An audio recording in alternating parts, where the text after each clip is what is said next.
Hallo Juliane, so schön, dass du heute hier bist bei Chronisch Ehrlich und dass du deine Geschichte mit uns teilst. Wir haben ja schon mal zusammen geredet und ich freue mich einfach so über deine Geschichte und deine Art und wie du mit der Krankheit umgegangen bist. Herzlich willkommen.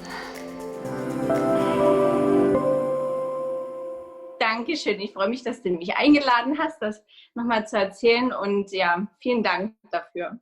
So schön. Ja, möchtest du kurz noch was über dich erzählen, bevor wir gleich in deine Krankheitsgeschichte eintauchen? Ja, genau. Also ich bin Juliane, bin 34 Jahre alt, habe einen Mann und einen fast 5-jährigen Sohn, wohne in der Nähe von Dresden und ja, arbeite im medizinischen Bereich. Das soweit zu mir. Das ist auch mega spannend, dass du aus dem medizinischen Bereich kommst, weil du dann auch eine ganz andere Art hast, damit umzugehen. Und standest mal auf der Seite, also auf der medizinischen Seite, aber dann auch auf der erkrankten Seite. Und das finde ich super spannend. Deswegen ist deine Geschichte auch so einzigartig. Auch wenn jede Geschichte einzigartig ist, ich fand das einfach super spannend bei dir. Ja, wie hat denn das alles angefangen mit den Symptomen? Also ich hatte Neurodermitis gehabt und das hat angefangen, seit ich ein Baby bin. Seit circa 3 Monaten, wo ich 3 Monate alt war, habe ich am ganzen Körper Neurodermitis bekommen. Meine Mutter konnte mich nicht lange stillen und ich glaube, dann hat es so angefangen. Und es wurde schon damals, also ich wohne ja immer noch im Osten und damals auch schon, sofort immer mit Cortison behandelt. Also gab keine alternativen Heilmethoden oder es wurde auch nichts vorgeschlagen oder ja, und da wurde ich halt schon immer eigentlich mit Cortison behandelt, mit Cortisoncremes, also Tabletten oder also intravenös habe ich jetzt nichts bekommen, aber halt schon immer mit Cremes und teilweise auch hochdosiert. Das hat sich dann verloren ungefähr, wo ich dann im Kleinkind- oder Kindesalter war. Und dafür sind dann im Kindesalter so Allergien dazugekommen wie Pollen, Gräser. Ich war dann auf einmal gegen Tierhaare allergisch, habe von meiner Tante die Katze nicht mehr vertragen und die hatte auch Kaninchen gehabt. Ich war dann auf einmal rot im Gesicht, hatte zugequollene Augen gehabt und ich wusste gar nicht, was los war. Und so hat sich das dann mit mehr Allergien dazu entwickelt haben. Und meine Haut ist da aber ganz entspannt geblieben, sage ich mal. Ich hatte so die typischen Stellen, die Kinder, sage ich mal, so haben, wie Kniekehlen, Armbeugen und so, ja. Und so ging das eigentlich so weiter im Kindesalter, so im Jugendalter, wo ich ungefähr 16 war, kam dann die Neurodermitis ein bisschen stärker wieder. Also ich hatte dann den Hals betroffen und so, bin dann halt wieder zum Hautarzt gegangen, es wurden Allergietests gemacht. Ich war auf total viele Sachen super allergisch gewesen. Dann wurde mir gesagt, ja, das ist halt so und wer weiß, das liegt in den Genen und da kann man halt nichts machen, das ist chronisch, das werde ich für immer haben. Ja, und da habe ich gesagt, naja, gut, dann wurde mir halt wieder Cortisoncreme gegeben, dann erst eine leichtere, die hat dann natürlich nicht mehr gewirkt irgendwann, wenn man die ständig schmiert, dann eine stärkere, sodass man dann irgendwann schon an dem starken Cortison angelangt ist. Ja, hattest du eigentlich Nebenwirkungen mit dem starken Cortison? Ja, die Haut ist halt so wie pergamentartig geworden, so wie bei alten Leuten das vielleicht kennt, die so eine Pergamenthaut haben, so eine ganz, ganz dünne Haut. Und sobald ich einmal gekratzt habe, ist die halt aufgesprungen, dann direkt. Ja, das war so das, aber sonst habe ich keine Nebenwirkungen bemerkt. Ich glaube, ich war da auch nicht so sensibilisiert drauf, sage ich mal. Ich habe auch nichts über andere Methoden oder irgendwas gehört gehabt und mich auch nicht informiert, auch nicht über Ernährung und so. Das kam dann erst später. Ja, und dann hat sich das so weit stabilisiert. Es ging. Ich hatte das wieder dann nur an den Armbeugen gehabt. Meine Allergien hatte ich gehabt. Die waren bekannt gewesen, habe darauf geachtet. Dass ich kein rohes Obst gegessen habe. Kerne und Steinobst war ich allergisch, weil es die Kreuzallergie war von den Pollen und so. Ja, und habe das halt alles gemieden. Ich habe, glaube ich, in meinem Kindesalter und in meiner Jugendzeit noch nie eine Erdbeere gegessen oder einen Apfel oder sowas. Also weil ich darauf immer dann irgendwie allergisch gewesen bin. Mhm. Haustiere konnte man auch eigentlich nicht richtig halten. Ich wollte immer gerne ein Haustier haben, aber das ging alles nicht. Entweder, ja, meine Mutti hat es dann mit einer Schildkröte probiert. Die hat ja kein Fell, aber dafür hat die halt Heu und Stroh, was man da rein tun muss. Das habe ich halt auch nicht vertragen. Also ich war auf alles super sensibel gewesen. Ja. Ja, naja, das haben wir dann halt alles gemieden und so. Und dann habe ich Krankenschwester gelernt. Und der Hautarzt, der hat dann schon die Hände über den Kopf geschlagen, um Gottes Willen, Krankenschwester, das geht doch mit der Neurodermitis überhaupt nicht. Ich sage Ihnen, wenn Sie ausgelernt haben, dann wird das richtig ausbrechen und Sie können den Beruf nicht mehr ausüben. Hä? Warum hat er sowas gesagt? Ist ja fast wie eine böse Hexe, die so böse Prophezeiungen macht, oder? So, wow. Ja, er hat gesagt, ja, weil ich ja eh Neurodermitis habe und durch die ganzen Chemikalien, Desinfektionsmittel, Handschuhe, werde ich dann nicht mehr in dem Beruf arbeiten können. Ich werde den dann nicht mehr ausüben können. Ich bin halt so vorbelastet und das wird halt nicht mehr gehen. Und wollte mich dann noch versuchen, irgendwie davon abzubringen, aber es war mein absoluter Wunsch, Krankenschwester zu lernen. Habe mich dann halt durchgesetzt und habe das dann halt so straight durchgezogen. Warum war das Ja. dein Traum? Noch nebenbei? Wie bitte? Warum ist es dein Traumberuf? Ach so, ja, ich fand es einfach spannend oder immer schön, Menschen zu helfen und mit Menschen zusammenzuarbeiten. Und meine Mutter ist auch Krankenschwester, meine Oma ist Krankenschwester. Also ich glaube, das liegt so ein bisschen in der Familie, genau. Ja, also ich fand den Beruf einfach schon immer ganz toll. Schön. Ja, und da habe ich dann halt Krankenschwester gelernt und wurde dann auch in dem Krankenhaus, wo ich gelernt hatte, übernommen und habe dann auf der Intensivstation gearbeitet. Es hat mir auch super viel Spaß gemacht. Es war wirklich mein absoluter Traumberuf gewesen. Ich hätte mir eigentlich nichts Besseres vorstellen können und es war super spannend, super abwechslungsreich und wirklich total schön. Und dann hat es angefangen, dass ich dann, also 2010 habe ich ungefähr ausgelernt und 2012 habe ich dann schlimme Neurodermitis an den Händen bekommen. Da dachte ich, okay, so wie es der Hautarzt prophezeit hat. Und da wurde ich dann von der Berufsgenossenschaft in eine Klinik geschickt. Und die haben anfangs gesagt, oh, also die Hände, die sehen so schlimm aus, wir können hier nichts machen, wir können nur mit Cortison behandeln. Da habe ich dann gesagt, dass ich das nicht möchte und dass das ja nicht das Ziel ist, immer nur Cortison, Cortison, Cortison zu schmieren. Ich habe in denen ja dann auch die Pille abgesetzt, weil ich das dann auch nicht mehr wollte mit der ganzen Hormone und Chemie. Ich wollte einfach eigentlich so weg von dem ganzen. Und warum hat dich die Ausbildung da sensibilisiert, dass du gesagt hast, du möchtest keine Hormone nehmen oder Cortison? Oder was war für dich so die Informationsquelle, wo du sensibilisiert wurdest? Das war eigentlich ein Gefühl gewesen. Ich habe die Pille schon sehr lange genommen gehabt, seit ich 15 war. Und es waren dann auf jeden Fall über 10 Jahre gewesen. Und ich dachte dann, es reicht jetzt eigentlich. Also ja, also das war, ich habe mich noch nicht genau über irgendwas informiert. Es war einfach ein Gefühl, dass ich dachte, okay, auch mit dem Cortison, ich habe ja gemerkt, dass meine Hände, meine Haut, also die Haut an den Händen und generell die Haut einfach extrem dünn geworden ist. Und egal, wenn ich mich einmal gekratzt habe oder so, ich habe halt sofort, es war alles offen gewesen und so. Und das war so der ausschlaggebende Punkt, wo ich gesagt habe, das ist nicht gut, also das möchte ich nicht mehr. Ja, und mit den Hormonen halt, ja, weil ich, wie gesagt, das schon so lange genommen hatte, wollte ich das auch nicht mehr. Habe das dann, ja, hat er gesagt, dass ich halt, wie gesagt, die Creme auch nicht mehr nehmen möchte und so. Und dann sagt, ja, wenn ich das jetzt nicht mache, dann kann ich wieder nach Hause fahren, dann können sie mich hier nicht behandeln.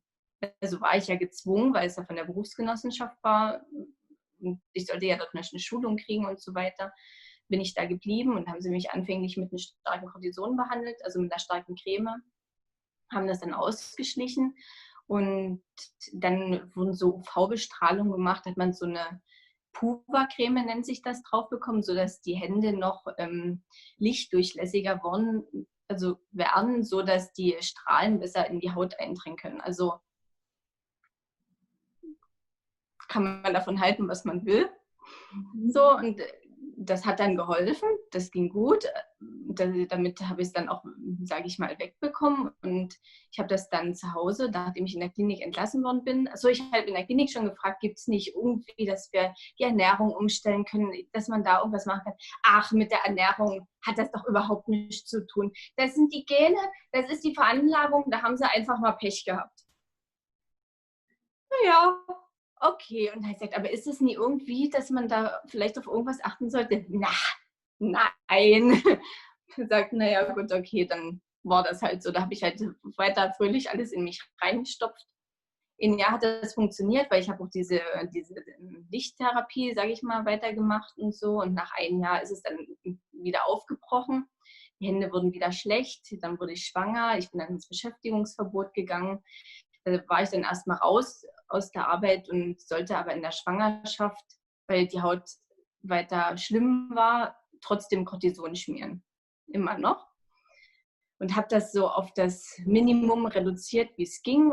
War in der Schwangerschaft schon nicht glücklich darüber, aber habe auch meine Gynäkologin gefragt, ob sie noch irgendwas hat, was man machen könnte. Aber ja, die hat sie auch keinen Rat gewusst und hat gesagt, naja, solange ich es immer ab und zu nehme, ist das schon in Ordnung, so alles. Dann war mein Kind geboren und am Anfang war alles noch in Ordnung und so, wo er dann so 2 Monate war, ging es richtig los. Da habe ich so dann das so schlimm bekommen, dass ich jetzt so von Kopf, mein Oberkörper, Arme, es war alles voll mit Neurodermitis. Also ich hatte so schlimme Haut gehabt, das war einfach furchtbar, kann man sagen. Ja, vielleicht erklärst du das auch noch für Menschen wie ich, die das noch nie hatten. Das ist auch sehr schmerzhaft, oder? Es ist super schmerzhaft, die Haut, die nässt, die ist offen. Wenn sie nicht offen ist, ist die super rissig und auch trocken und man kann nicht mal den Hals drehen, weil die Haut einfach so extrem spannt. Und in der Nacht, man schwitzt und man weiß nicht, wie man liegen soll, weil es einfach brennt und es tut weh und es ist einfach super unangenehm. Es juckt und man hat extremen Juckreiz, sodass man sich gar nicht selber beherrschen kann. Man weiß, dass es nicht gut ist zu kratzen, aber man kann es einfach nicht ändern und irgendwie nicht unterdrücken. Man muss das ist, als ob man 100 Mückenstiche am Arm hat an einer Stelle. Das ist so ein krasser Juckreiz. Also es ist Ist ja auch so eine permanente Ablenkung und Belastung. Also ich stelle mir vor, das Nervenkostüm, das muss ja auch so dünn dann schon sein. ja, Und dann noch ja, mit okay. kleinem Kind und also stelle ich mir richtig, richtig schrecklich vor. Also es war wirklich grauenvoll. Ich war psychisch total am Ende gewesen. Ich konnte einfach nicht mehr. Ich konnte nicht schlafen durchs Baby natürlich. Es wollte ja gestillt werden. Meine Brüste waren betroffen gewesen. Dann war immer nur Cortison, Cortison. Na, ich sagte, jetzt ist Schluss mit diesem Cortison. Ich schmier das jetzt nicht mehr. Ich stille, ich übertrage das durch die Muttermilch. Ich tue doch mein Kind das jetzt nicht an, dass ich mir hier Cortison schmiere. Und ach, das können Sie ruhig schmieren, solange Sie das nie so vorm Stillen unmittelbar auftragen, ist das kein Problem. Da dachte ich mir, nee, also das fühlt sich absolut nicht richtig an. Ich mache das nicht.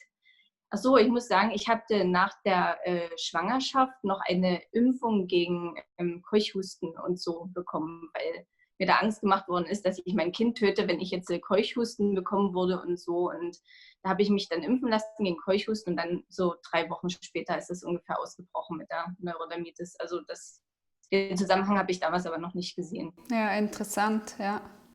Ja, und naja, auf jeden Fall war es Horror. Ich konnte meinen Sohn nicht mehr hochnehmen, ich konnte ihn nicht mehr tragen, ich konnte nicht mehr baden. Es musste alles mein Mann machen, weil einfach meine Hände und meine Arme und alles offen waren und das so schmerzhaft war, dass es einfach nicht mehr funktioniert hat. Und mein Sohn, der ist ein absolutes Tragekind gewesen, er wollte nicht in den Kinderwagen. Und ich habe den dann immer getragen und das ging dann nicht mehr, weil ja auch meine Schulter, mein Rücken, es war alles offen gewesen und ich konnte den immer tragen. Und so für eine Mutter, die ihr Kind nicht mehr tragen kann und die Bedürfnisse, was das Kind hat, dem nicht mehr geben kann, das ist einfach, du wirst es ja wissen, es ist grauenvoll. Also wenn man das dem Kind nicht geben kann, was es braucht, halt einfach die Nähe Das und bricht dir das Herz. ja, genau.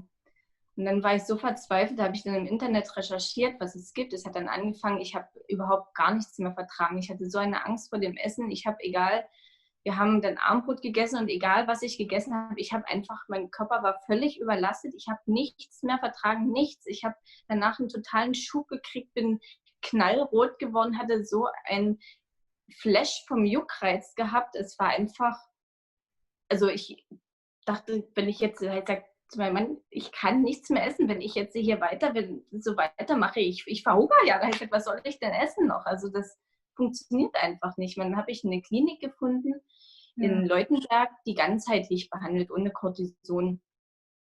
Und die haben mich Gott sei Dank auch mir ziemlich schnell einen Aufnahmetermin gegeben, weil es halt wirklich akut gewesen ist. Und dann bin ich zur Hautärztin, weil ich ja einen Einweisungsschein brauchte für die Klinik. Bin da im Winter, es war so, im Winter war es noch nicht, es war im Oktober, aber trotzdem war es kalt gewesen. Bin da mit Schal, Handschuh hin.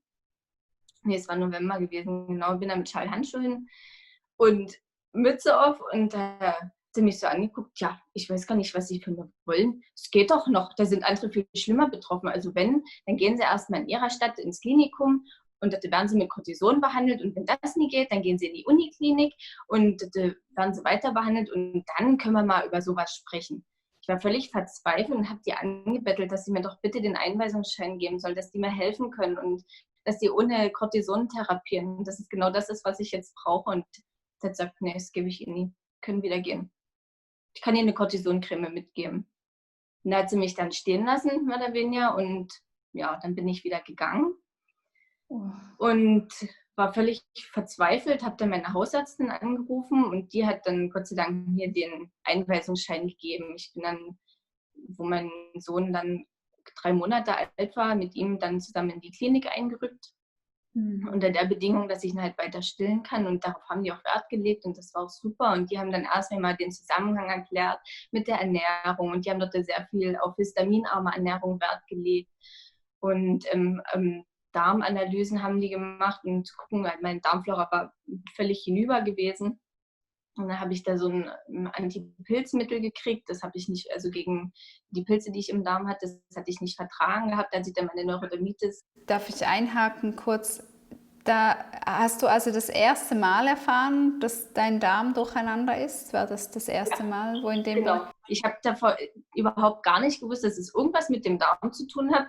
Habe dir null Beachtung geschenkt, hatte immer Probleme damit eigentlich gehabt, so mit Blähung und Durchfall, Verstopfung und so weiter. Und ja, aber dort habe ich das erste Mal erfahren, dass meine Darmflora völlig ruiniert ist und ich Pilz habe und das damit zusammenhängt, mit der Haut. Da habe ich gesagt, okay, alles klar. Ding, ding. Ja. Schon unglaublich, oder? Dass das vorher nie erwähnt wurde.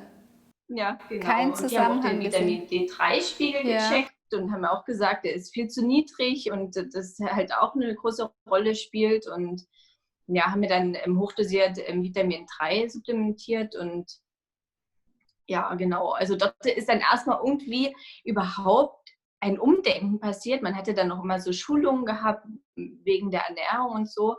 Ich muss aber auch sagen, dass es halt in der Klinik teilweise so war, dass ich dort richtig eine richtige schlimme Angst vorm Essen entwickelt habe. Dort wurde mir eigentlich so wie beigebracht, was vielleicht nicht das Ziel war. Also Essen ist schlecht eigentlich so. Also ich hatte immer Angst vorm Essen. Okay, wir haben immer ausgetestet ich war da 5 Wochen gewesen, Lebensmittel für Lebensmittel. Ich wurde komplett runtergefahren und dann wurde Kartoffel und dann wurde die Zucchini mitgenommen und so weiter. Und dann immer geguckt, passiert eine Reaktion, passiert keine Reaktion. Und das war so jeden Tag, wenn ich das jetzt esse, passiert was, passiert nichts. Und das war eigentlich, muss ich sagen, irgendwie kontraproduktiv gewesen.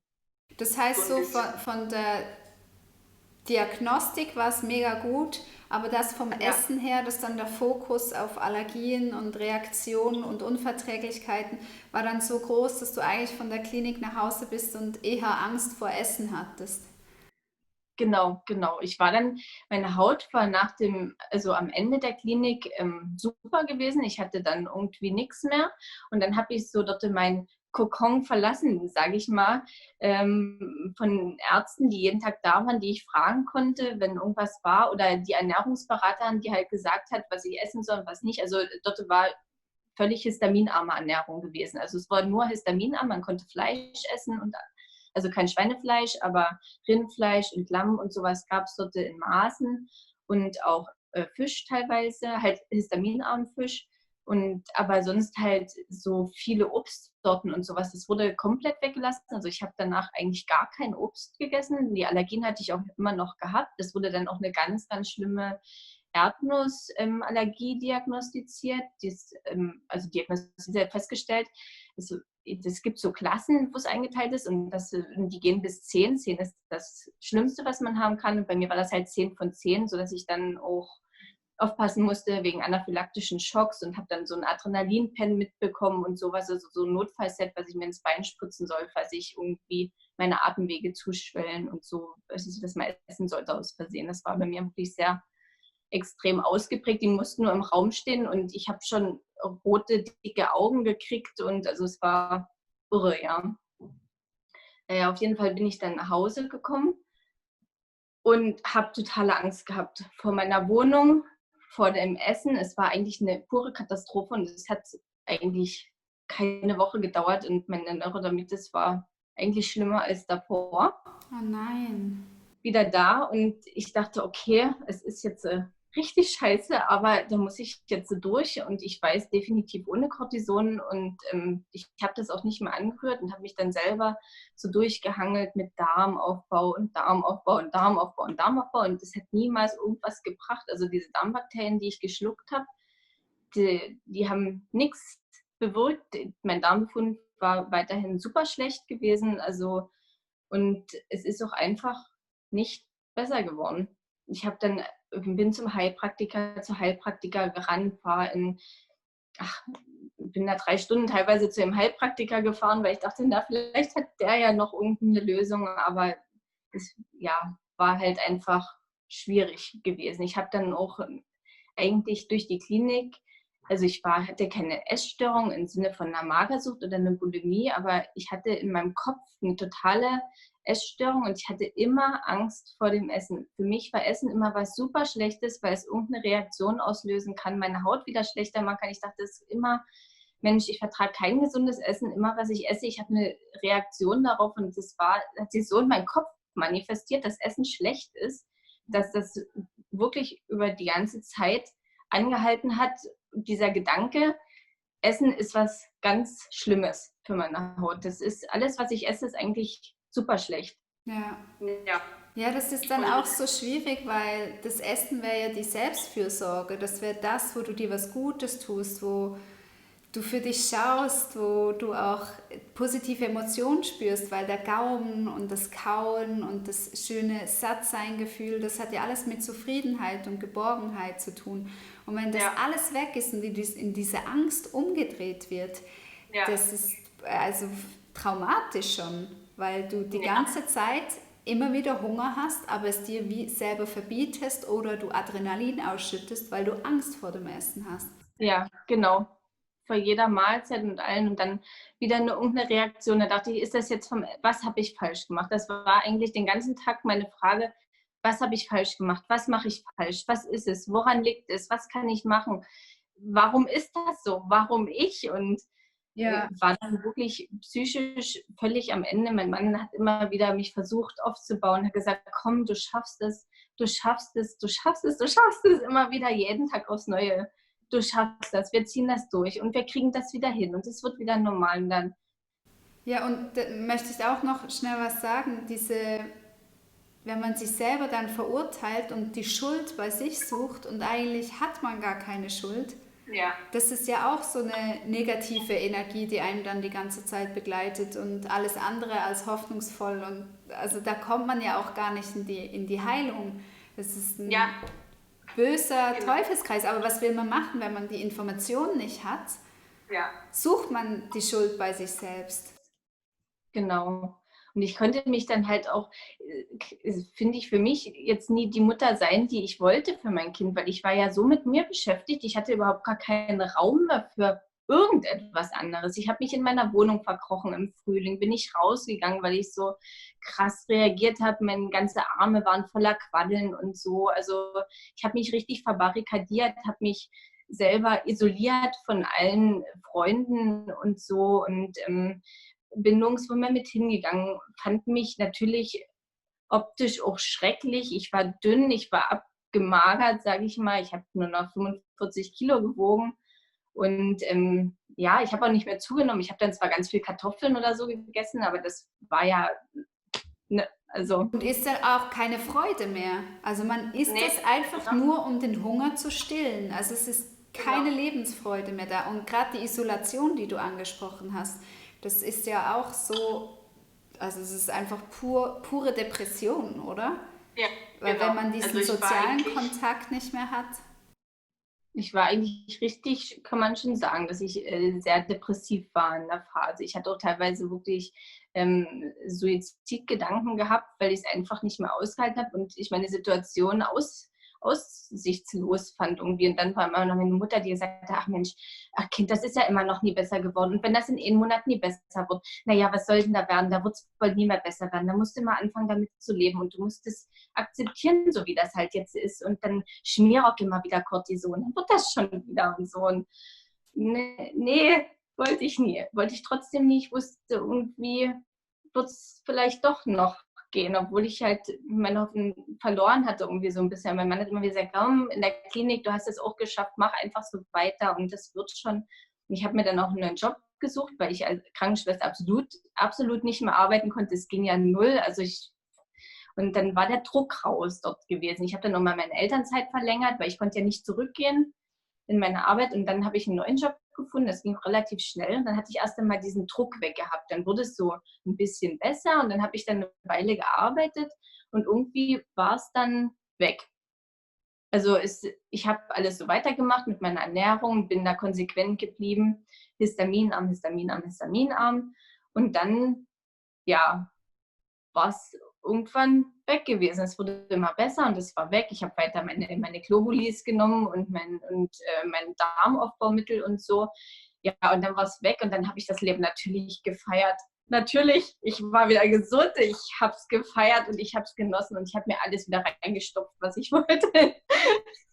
Ich habe Pfannkuchen gegessen, also hier diese Berliner, die mit Marmelade gefüllt und so schön Zuckerguss drüber. Und ich habe Steak gegessen und Schweinefleisch und ich habe Käse en masse gegessen und ich habe es wirklich, also ich war wieder weg gewesen. Ich war feiern, ich habe Alkohol getrunken und so, ne?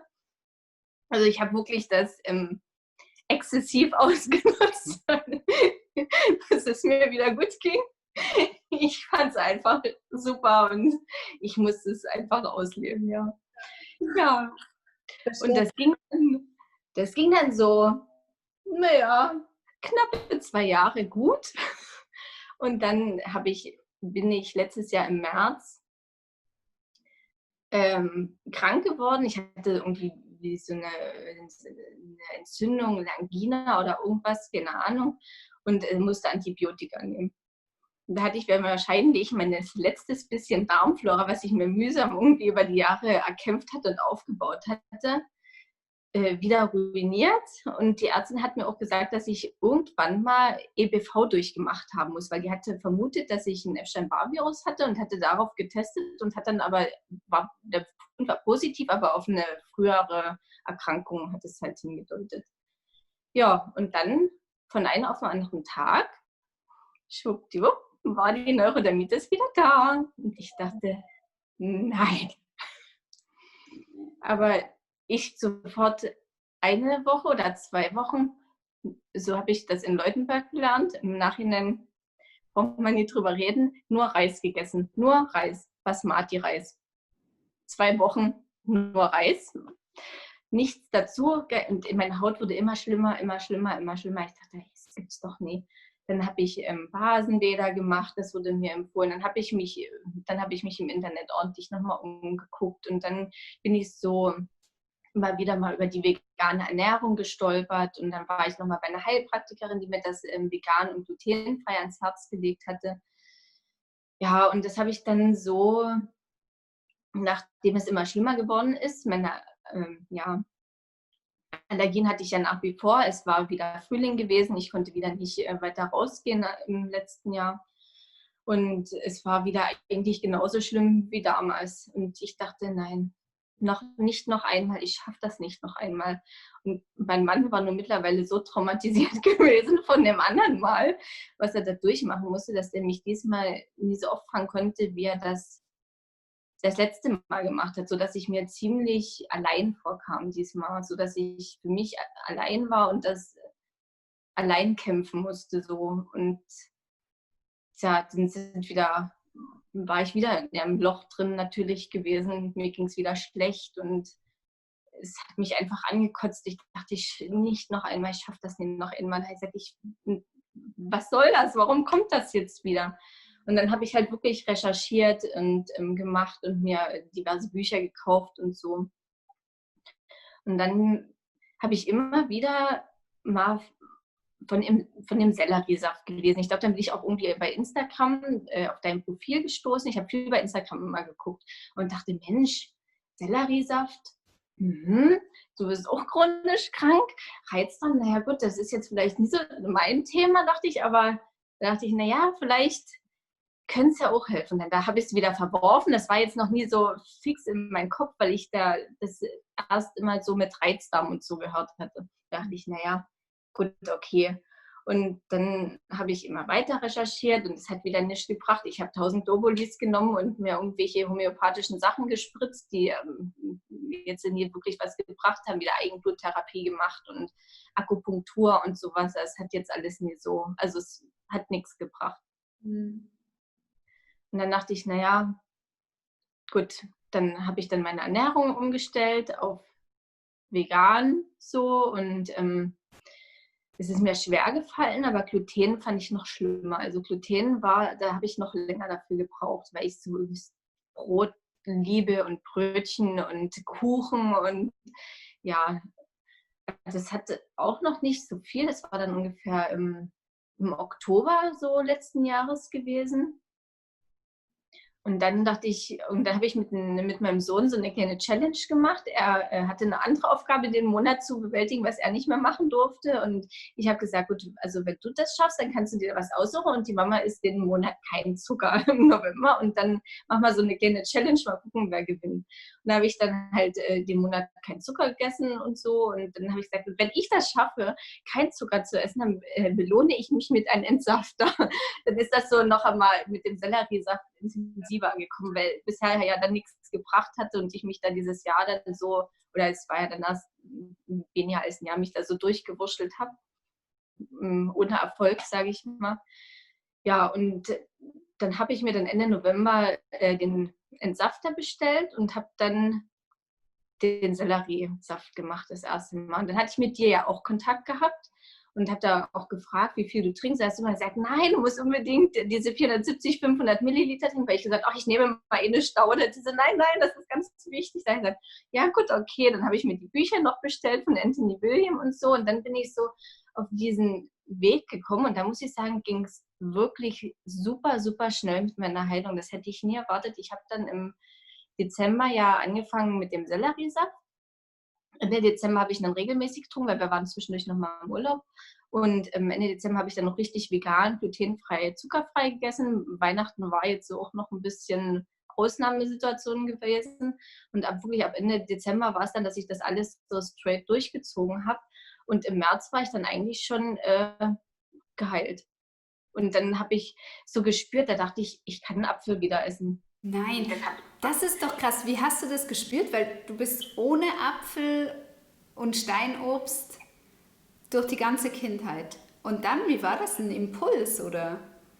Ja, ich muss sagen, ich habe auch ich glaube im November oder im Dezember habe ich einen Podcast gehört und die habe ich auch durch Instagram kennengelernt und die hat mich so wieder in meine Intuition erstmal gebracht und mir wieder beigebracht, dass Essen was Gutes ist, Essen ist was Gutes, Essen ist was Schönes und die hat mir das erstmal wieder nahegebracht, dass das Essen was Tolles ist und Essen ein Genuss ist und wirklich durch sie habe ich dann eigentlich erst meine Angst vor dem Essen verloren. Ich meine, gut, das Jahr, also diese 2 Jahre knapp, die ich da frei von Neurodermitis war, hatte ich die dann auch nicht mehr. Aber wo sie dann wieder da war, kam wieder die Angst natürlich.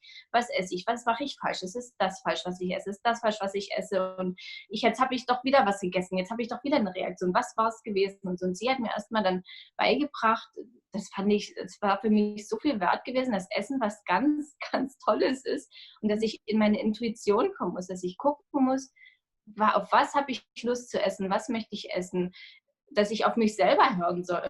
Und da habe ich auch bei so einem Online-Coaching mitgemacht und es war wirklich für mich super interessant gewesen. Und dadurch bin ich wirklich wieder zu meiner Intuition gekommen und habe mich so mit meinem innerlichen Kind auch beschäftigt. Und dadurch ist das, glaube ich, gekommen, dass ich gesagt habe, ich habe jetzt eine Lust auf einen Apfel und ich glaube, ich vertrage den.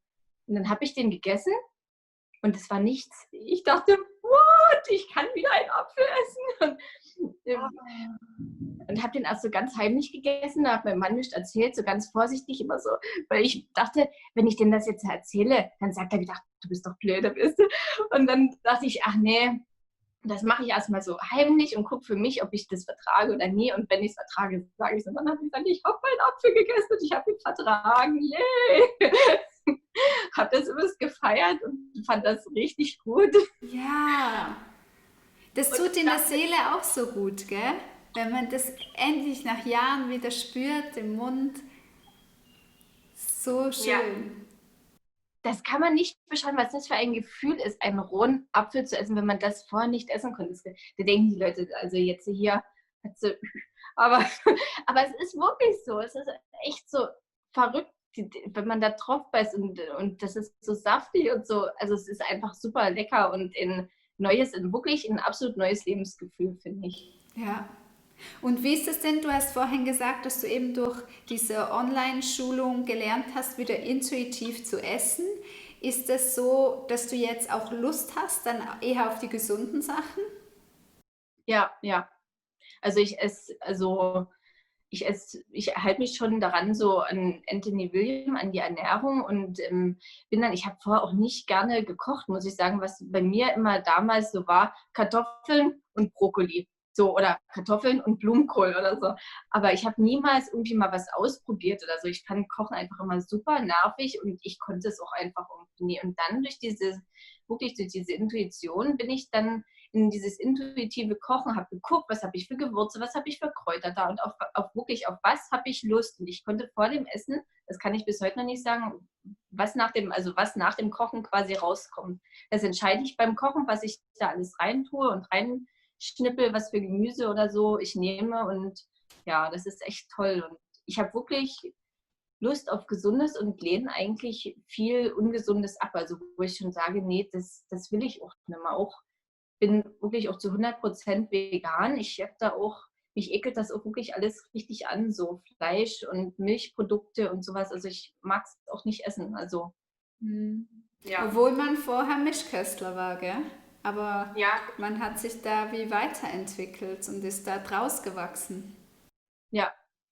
Und umso länger man das macht, irgendwie, umso mehr. Am Anfang war es ja, dass ich das nicht gemacht habe aus, sage ich mal, dem Tierschutz heraus mit der veganen Ernährung, oder wirklich aus dem gesundheitlichen Aspekt. Aber das kommt dann immer, umso länger man vegan ist und sich darüber Gedanken macht, ja, umso mehr kommt dann halt auch, sage ich mal, das Tierleid und so, über was man da nachdenkt. Ja, weil ich habe das Gefühl, da haben wir auch schon oft drüber gesprochen bei den Lives auf Instagram, wenn man eine Zeit lang auf tierische Produkte verzichtet hat, verändert man sich innerlich. Es ist so, als würde man auch mental gereinigt werden und man wird sensibler sich gegenüber, was man braucht, aber auch der Umwelt gegenüber. Und das ist mega spannend, diese Wandlung, ja. Und dass das alle irgendwie so erleben. Ich bin schon gespannt, ob es in naher Zukunft mal Forschung dazu gibt, weil ich habe das jetzt schon so oft gehört. Ja. Super spannend. Das ist echt verrückt, ja. Ich muss sagen, ich war immer mal joggen, also das habe ich immer mal wieder so sporadisch gemacht. Und damals, wo es mir gut ging und ich die Neurodermitis hatte, also ich habe immer so ein Schrittzähler, so Fantastik, das zählt halt, wie schnell du läufst und durchschnittlich pro Kilometer. Und da war ich immer, das Beste war so 6,50 gewesen pro Kilometer, was ich geschafft habe, 6 Minuten 50. Und dann es klingt irgendwie total komisch jetzt her, dann habe ich in diesen Selleriesaft getrunken, den ich ja auch immer noch regelmäßig trinke. Und meine Allergien sind übrigens alle verschwunden. Also ich vertrage alles wieder, bis Erdnuss habe ich noch nicht probiert. Da habe ich Angst noch davor, deswegen ist es auch noch nicht gut, dass ich das mache. Aber auf jeden Fall bin ich mit dem Joggen total, ich war bei 5,44 oder 5,35 gewesen. Also ich habe mich so krass verbessert und bin dann ja über ein Jahr nicht mehr gerannt. Also das war so, ich bin dann losgerannt und hatte so voll die Energie und dachte, was ist denn los? Und nach 10 Kilometern dachte ich, oh Mensch, da geht doch noch was. Ne?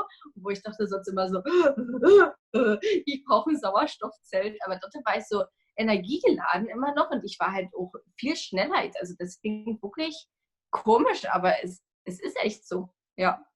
Ja, Hast du sowas auch irgendwie? ja, also ich hatte das chronische Erschöpfungssyndrom und ich war so müde und jetzt arbeite ich ja wieder voll und das ist auch, also wie Tag und Nacht. Ja, Ich finde an deiner Geschichte so spannend, weil man das wirklich auch äußerlich sieht. Also du hattest diese Neurodermitis und diese Allergien. Dann bist du in der Schulmedizin unterwegs und es wird äußerlich immer behandelt. Bis du genau. zu dieser Klinik kommst, die sagt, ah nee, das Problem liegt im Darm, was ja auch schon mega toll ist. Ja, auf jeden Fall. Und dann war aber noch eher die Devise, du musst Sachen weglassen und aufpassen und ja nicht und hier.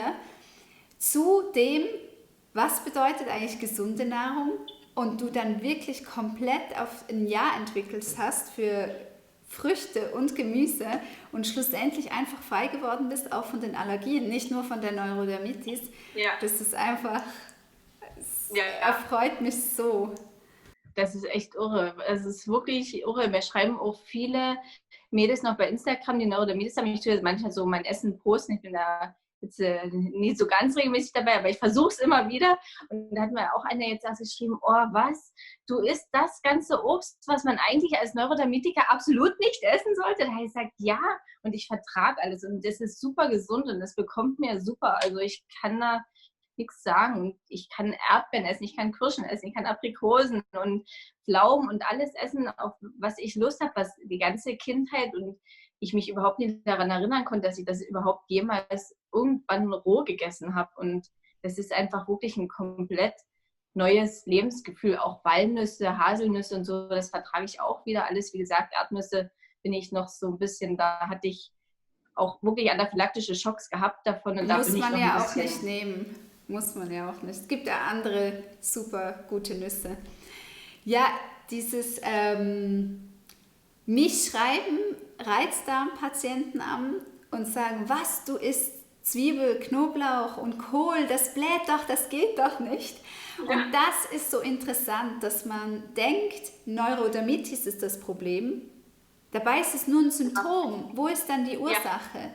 Und wenn man Genau. das mal erkannt hat, hey, wie funktioniert eigentlich mein Körper? Wie ist da der Ablauf? Welches Organ müsste eigentlich reinigen? Macht seinen Job nicht und ich reinige über die Haut. Welches Organ struggelt gerade und wie kann ich das unterstützen? Und dass das dann noch so einfach ist, einmal mit dem Selleriesaft und dieses plant-based und natürlich zuckerfrei. Hätte man das vorher gewusst, oder? Ja, auf jeden Fall. Also das ist echt so, da dachte ich mir, hätte mir das mal bitte jemand in der Schwangerschaft irgendwie gesagt, weil dann hätte ich die ganze Zeit nie Angst gehabt, dass mein Kind vielleicht auch Neurodermitis bekommt, dass ich das vererbt kriege, wo ich dann immer noch so dachte und so, ich habe den ja, aber damals durch die Klinik muss ich sagen, das war super, da haben die mir so einen Leitfaden mitgegeben, wie ich den so die Beikost einführe und den allergenarm, sage ich mal, erstmal ernähre und da haben nämlich auch im ersten Lebensjahr komplett die Milchprodukte und das Ei und alles weggelassen, also das sollte ich alles nicht geben und daran habe ich mich gehalten und das war, glaube ich, so mein Glück gewesen, sage ich mal. Das ist mega klug. Ja. Ja, genau. Ach, mega. Ja. Also ich bin einfach nur happy, dass ich darauf gekommen bin und vor allen Dingen, wenn man sich vorstellt, überleg mal, ich habe mich wieder über ein Jahr rumgequält oder ein Jahr rumgequält und davor auch ewig lange und dann innerhalb von 4 Monaten bin ich komplett geheilt. Das ging so schnell. Ich bin in 4 Monaten meine Allergien komplett losgeworden. Alle Allergien, die ich hatte, wie gesagt, Erdnuss, also fast alle Allergien, weiß ich nie. Erdnuss habe ich, wie gesagt, nie probiert. Aber ich bin alles losgeworden. Ich bin gesund, ich bin vital. Mir geht es super gut. Ich habe wieder, also ja, eine gesunde Lebenseinstellung. Ich genieße mein Essen. Ich zelebriere das richtig. Und ja, genau. Also das ist echt Wahnsinn, was man da für ein... Ich glaube, man kann sich das gar nicht so vorstellen. Manche denken vielleicht, also jetzt übertreibt es ja vielleicht ein bisschen oder so, aber wenn man chronisch krank ist, dann denke ich, weiß man, was das heißt, wenn man einen gesunden Körper hat und sich gesund fühlt und sich gut fühlt und mit sich im Reinen ist. Und das ist wirklich wahnsinnig, wahnsinnig, wahnsinnig viel wert. Ja. Sag mal kurz, wie ist es für deine Familie, also dein Mann, aber auch deine Eltern? Wie gehen sie damit um? Also mein Mann, also ich koche ja, das ist ja für ihn angenehm, sage ich mal, und es schmeckt ja auch gut, was ich koche. Also es ist ja lecker, also ich würde jetzt mal von mir hoffen, dass es gut schmeckt. Und das isst er dann auch alles mit. Außer abends ist da was anderes, das ist da, sag ich mal, glutenhaltiges Brot und Käse, Bio-Käse oder sowas. Also da, aber Wurst gibt es bei uns generell überhaupt gar nicht. Aber auch wie, weißt du, er hat dich ja gesehen mit diesen Ausbrüchen und mit diesen Allergien und deine Mama ja auch, die hat das dein Leben lang mitbekommen. Wie ist das für sie jetzt? Sind sie noch so ein bisschen, warten wir mal ab, mal schauen? Oder wie ist das für sie? Also mein Mann, nee, der ist total optimistisch. Der sagt immer, also wenn mal irgendwo dann mal zwischendurch eine kleine Stille war, der sagt, ach du weißt doch, was du machen musst, kriegst du wieder hin. Also genau. Und meine Mutter, die ist total begeistert auch. Also die arbeitet selber auf einer Hautstation im Krankenhaus. Und die tun ja dort konventionell behandeln mit Neurodermit, mit Cortison. Und die versucht das immer ihren Patienten so ein kleines bisschen nahe zu bringen. Jetzt, also meine Tochter, die hatte das auch ganz schlimm gehabt. Jetzt, probieren Sie doch mal mit einer Ernährungsumstellung. Mal ein bisschen vegan und das Fleisch weglassen. Ja, genau, das findet sie schon gut. Aber so Ja. richtig, also manchmal sagt sie, Mensch, dann ess doch mal hier ein Stück Fleisch und sowas, wenn es das hier gibt oder sowas. Das schadet doch jetzt auch nicht. Dann sage ich, nee, das ist eine Lebenseinstellung geworden einfach. Das ist, Ne? wie du sagst, das ist deine Lebenseinstellung. Ich werde auch oft gefragt, ja, wann isst du dann wieder normal? Und ich sage so, hey, das ist normal, so wie ich esse. Das ist mein Normal, das ist mein Leben, das ist meine Gesundheit, da fühle ich mich wohl. Warum sollte ich anders? Also Ja, man ist ja auch so dankbar dieser Ernährung gegenüber. auf jeden Fall. Und es ist halt so crazy, was man halt mit Ernährung alles machen kann. Also ich hätte das halt, also man hält es ja eigentlich nicht für möglich, dass man kein Geld weiter ausgeben muss. Okay, gut, gesunde Ernährung kostet natürlich schon Geld und der Sellerie kostet auch Geld und sowas und so ein paar Nahrungsergänzungsmittel, keine Frage. Aber gut, Cortison kriegt man natürlich kostenlos, muss man noch 5 € zuzahlen, aber trotzdem, wie man seinen Körper reinigen kann, ohne dass man irgendein jegliches Medikament nimmt. Also ich nehme auch keine Antibiotika mehr, ich lasse mich auch nicht impfen, muss ich sagen. Oh, okay, ohne hier eine Diskussion auslösen zu wollen, aber ich nehme auch keine Schmerzmittel mehr oder sowas. Also ich verzichte da wirklich komplett auf alles und würde jetzt nur in allergrößter Not meinen Körper irgendwie sowas geben, wenn es nicht anders geht, aber genau so versuche ich auf jeden Fall alles zu meiden, was mir schaden könnte. Ja, ja, man wird so achtsam seinem Gut, dem Körper gegenüber. Man nimmt Genau. das einfach nicht mehr für selbstverständlich. Ja, Ja. vielen Dank dir. Gibt es noch eine Sache, die du sagen möchtest, wenn jetzt jemand das sieht, der selber gerade in dieser Situation steckt, als Ermutigung, was dir vielleicht geholfen hat? Weil das braucht ja auch immer Kraft, gell? Sowas, eine Umstellung oder zu sagen, okay, ich nehme jetzt meinen Mut zusammen und probiere das aus. Ja, also was mir von den anderen von Instagram geholfen hat, ist, weil wirklich, es haben ganz, ganz viel, also ich bin nicht alleine als Neurodermitikerin oder vielleicht als chronisch Kranke, die Angst hat vor dem Essen. Und mir hat ein Satz dann immer geholfen, den habe ich mir so bewusst gemacht, dass man sagt, wenn man den Körper was Gutes zuführt, dann kann auch nur was Gutes dabei rauskommen. Da braucht man keine Angst davor haben. Und dass man vielleicht Step by Step anfängt, dass man halt ungesunden Kram weglässt, wie Zucker oder Fleisch- und Milchprodukte und immer mehr Gesundes einführt, sodass der Übergang vielleicht dann leichter ist, weil wenn man den Körper mehr Gutes gibt als Schlechtes, das kann auch dann schon viel bewirken. Also dass man auf jeden Fall so anfängt und sich dann immer weiter steigert. Und ich habe mir auch immer Instagram-Profile angeguckt von welchen, die auch ganz schlimm Neurodermitis haben und die es geschafft haben. Also auf Anthony Williams Seite sieht man ja, ohne jetzt für ihn Werbung zu machen wollen, aber da viele Mädels Du darfst Werbung machen. oder Menschen, die da betroffen gewesen sind und die es halt wirklich auch richtig, richtig schlimm hatten. Und das hat mir immer so einen Push gegeben, das dann einfach durchzuführen und zu sagen, komm, ich mache das jetzt und die haben es geschafft, dann schaffe ich es auch. Ich bin nie irgendeine super Ausnahme. Jeder Körper ist eigentlich oder jeder Mensch besteht aus einem großen Prozentanteil an Wasser und Muskeln und so. Und also jeder Mensch ist eigentlich gleich aufgebaut und deswegen funktioniert es, würde ich auch sagen, bei ziemlich allen. Also man muss es einfach machen und versuchen, wieder seine Intuition zu erlangen, die ja meistens völlig weg ist. Genau. Ja, und Basenbäder kann ich auch sehr empfehlen, jetzt als Neurodermitikerin oder halt Hautkranke, sage ich mal so generell. Das ist auch super gut. Also damit habe ich auch gute Erfahrungen gemacht und auf jeden Fall ja keine Chemie auf den Körper, zu Naturkosmetik übergehen und genau.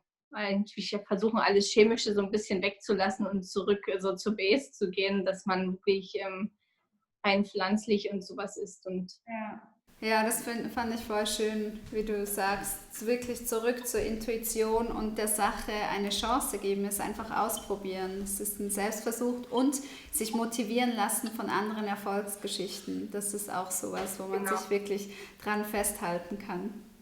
Ja, vielen Dank. Es hat wieder so Spaß gemacht mit dir, Juliane. Danke, dass du uns in deine Geschichte mit reingenommen hast, die echt so spannend ist. Und du bist einfach eine tolle Persönlichkeit. Und du erzählst es so spritzig. Es hat total Spaß gemacht. Vielen lieben Dank dafür. Dankeschön. Danke, dass ich dabei sein durfte. Das hat mir auch also viel Spaß gemacht und ich hoffe, dass ich vielleicht welchen helfen kann, die das sehen. Ich hätte es mir vielleicht damals gewünscht, so als Motivationsbooster und ja, weil es geht vielen einfach so und es werden immer mehr, die krank werden. Ja, jetzt warst du kurz weg. Ja, ich habe was macht mein Akku? Also, liebe Juliane, dann sehen wir uns das nächste Mal. Ja, vielen Dank, dass ihr auch dabei wart hier bei der Geschichte mit der Juliane. Und wenn ihr Bock habt auf mehr Geschichten, dann abonniert doch gerne diesen Kanal, schenkt uns ein Like. Und wenn ihr Fragen habt, kommentiert gerne, wir gehen darauf ein. Und dann sehen wir uns das nächste Mal. Bis dann. Ciao.